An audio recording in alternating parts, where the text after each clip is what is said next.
Crash that killed Kobe Bryant, his daughter Gianna, and 7 others. Investigators say the pilot had tried to avoid fog that was so heavy it actually grounded police choppers. National Transportation Safety Board investigators are now on the scene securing evidence. They expect to be there for several days. The pilot advised they were climbing to avoid a cloud layer. When ATC asked what the pilot planned to do, there was no reply. Radar data indicates the helicopter climbed to 2,300 feet and then began a left descending turn. Last radar contact was around 9:45 a.m.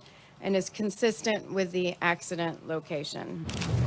The question is, should the pilot have been flying in the fog at that time? I mean, that's part of our investigation. We look at weather, and we'll have to determine that at some point. All 9 victims of the crash have now been identified, including the pilot. ESPN has confirmed he is 50-year-old Ara Zubayan. He had 2 decades of experience and had flown Kobe Bryant several times before. Meanwhile, as the Lakers and the city of Los Angeles continue to mourn the loss of Kobe Bryant, the NBA announced plans to postpone tonight's game against the Clippers. In a statement, they said the decision was made out of respect for the Lakers organization. So the Lakers' next game will be Friday night against the Blazers at Staples Center, so another home game. And Dave McMenamin joins us now live from Los Angeles with the latest, has been covering the Lakers for us now for the last several years. Dave, what can you tell us about what went into the decision to postpone the game tonight? Greeny, there was so much shock and grief emanating throughout the Lakers organization, and they were acting in conjunction with Vanessa Bryant and her family in terms of making any sort of decision moving forward. And they just decided that this is too much for us to really, deal with in the moment. We need a little bit more time. And so they went to the league. The league went to the Clippers. The Clippers said, absolutely, take the time that you need here. And, they will now go through the process of not only dealing with the grief, and they had grief counselors at the Lakers practice facility yesterday available for both group and one-on-one individual counseling. But they're going to start to plan this out and see what Friday's game is going to look like and see what a potential memorial is going to look like, a public memorial for Kobe Bryant.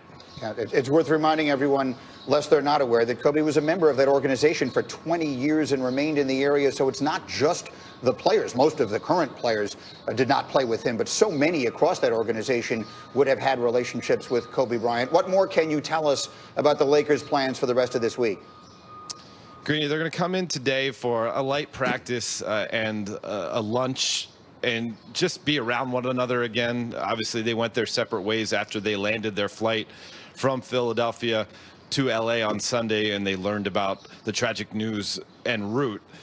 The idea is to, just be around one another, figure out a plan moving forward, how they want to approach media, how they want to approach any sort of team remembrance for Kobe Bryant, and we'll go from there. Wednesday will be a full practice, and there will be media availability, and there's a possibility of not only talking to head coach Frank Vogel, but perhaps people like Jason Kidd, who was a teammate of Kobe's on the Olympic team, Mike Penberthy, a former Laker teammate of Kobe, and Phil Handy, who was an assistant coach for Kobe back in the day. You could hear those voices, not just the current Lakers players and the head coach.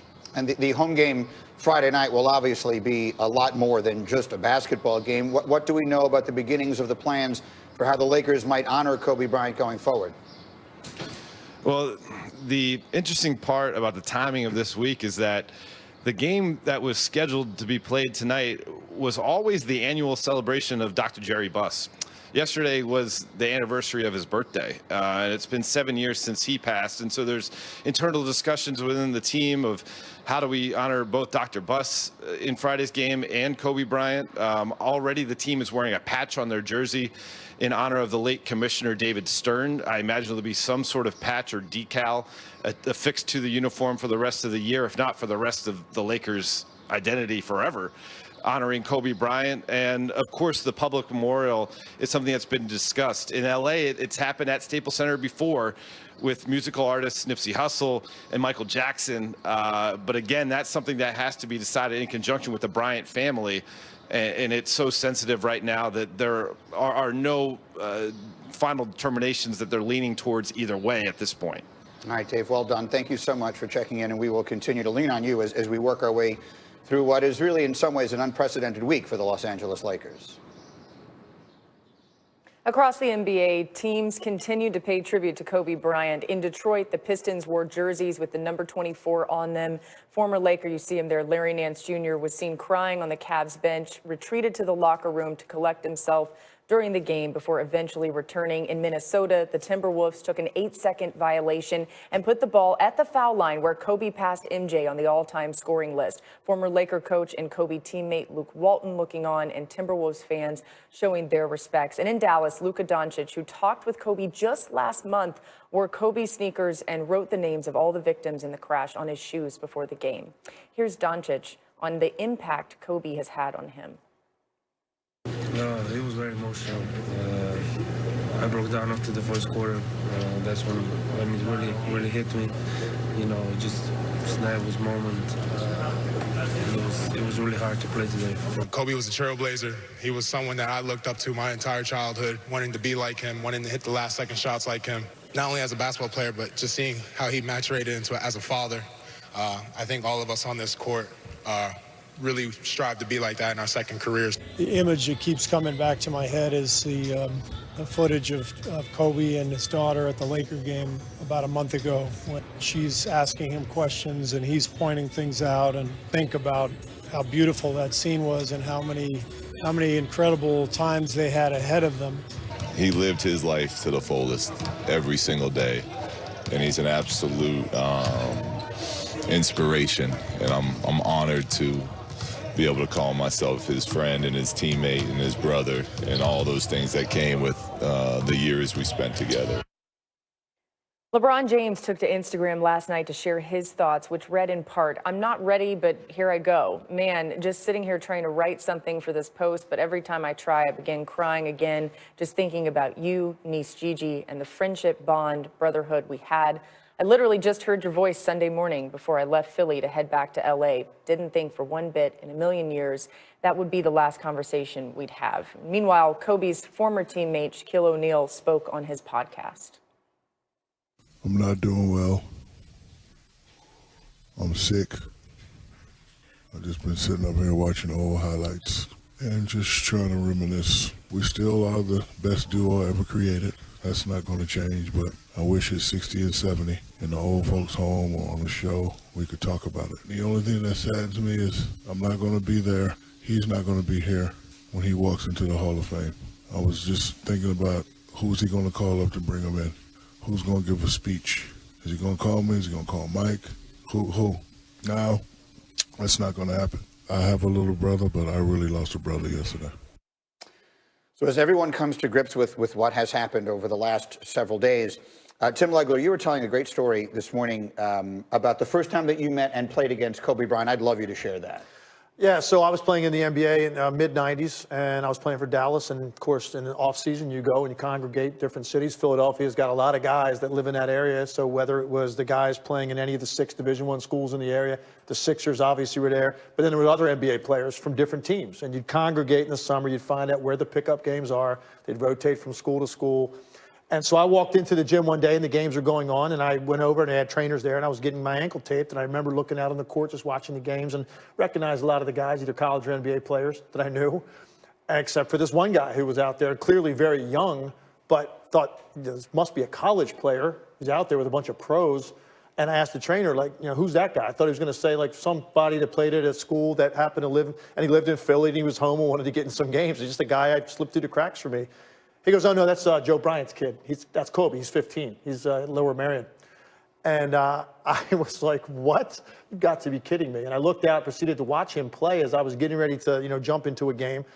And I was watching a kid that, to me, was blowing my mind, not just that he was out there. He wasn't just out there. He was out there going at guys, believing he had every right to be on the court, and he was every bit as good as the guys there. And it was incomprehensible to me. And to this day, I have never seen someone that age, that confident in anything as Kobe Bryant was at that time. And so that's where I really struck up my first relationship with him. And we had a connection because his father went to LaSalle. my alma mater. So right off the bat, we had a talking point there. And then every time I would see Kobe, and I was fortunate enough to play against him a little bit before my career ended, and then covering him obviously all these years, whenever I would see him, we would always talk about that, go back to the Philly connection and the tie-in there. And even in 97, when he won the dunk contest his rookie year, I was with him All-Star Weekend because I was defending my three-point title, so that the competitors of the competition spend time together. There's meetings, there's walkthroughs, there's things like that. And we got to spend a lot of time that weekend. And he told me that weekend he was going to win the dunk contest, and of course went out and did that at his rookie year. But we always went back to, anytime I saw Kobe, we would go back to those days playing pickup ball in Philly and reminisce about the different guys that we knew and the connection to that city. But and it's funny, over time, my memory has faded who else was on the court in that game. And these were pros, but I'll never forget that. I'll never forget seeing Kobe Bryant and what he looked like on that court. No, and I graduated high school in '98, and so Kobe was that guy, right? He was the guy. Him and Jermaine O'Neal both came out of high school, but there was something about Kobe, and when you go back and watch the highlights, you could have a favorite player that was the same age as you, because it was like you looked at him and he was so skilled. He handled the ball like a point guard. He was the most athletic guy on the court. You saw that his jump shot was perfect. It just needed reps. There was nothing about his game that didn't have holes. And all of a sudden, when you would watch him play, you were like, man, he's a good defender. Oh, he can do this. And it was just like you would sit back as a fan of the game. You would sit back as a person that was going to have to play against them for 15 years and just be like, well, you know, our job is just to try and slow down this monster. But he's been that way. And I made a joke about the Hall of Fame speech, and like, we're not going to get to see his Hall of Fame speech unless they have it from when he was 9, because that was the type of player he was. He was the type of person that would write a Hall of Fame speech the day he got drafted. Like, and then he would work every single day tirelessly to get to that goal. You know LA well. You were from there. You now live there again. How would you describe just what Kobe means to LA? Well, look, Ice Cube said it on The Jump yesterday. He said that sports was something that bonded LA. You know, there was economic differences. There was, you know, people that were gangbanging. There were racial differences. But one thing in LA that always brought people together was sports. It was the Dodgers. It was the Lakers. It didn't matter what it was. It always brought people together. So to have an individual that really was an icon in the city go the way he did, and everyone has a Kobe story because he was there for 25 years. But it's torn the city apart, and the entire city is broken because he was somebody that brought the city together. Yeah, there's so much more to be said about this, and we will as the day continues, because it is really a time of reflection, I think, for people across the sports universe.